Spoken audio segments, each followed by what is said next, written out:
Welcome to the Slop Farm. Enjoy the video. You start by confirming accounts and install so nothing blocks the transfer. Sign into the Xbox app on PC using your Xbox credentials, then install and open the EA app.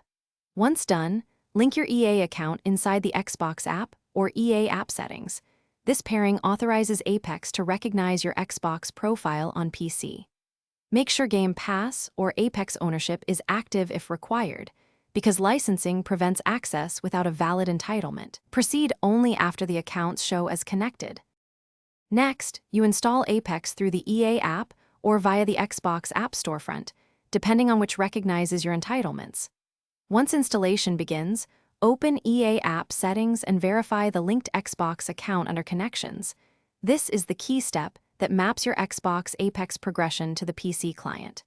Make sure crossplay is enabled so your matchmaking and party invites function across platforms. If you use multiple EA accounts, verify the correct one to avoid duplicate progress. Finally, launch Apex on PC and watch for your Xbox username and roster to appear on the main menu. That confirms the link.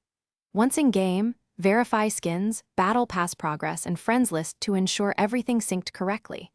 If something is missing or you see account errors, relink the accounts in both apps, clear the EA app cache, and restart the PC.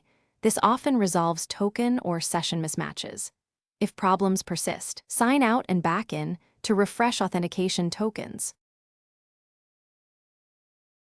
Thanks for watching. Consider subscribing if we helped you today.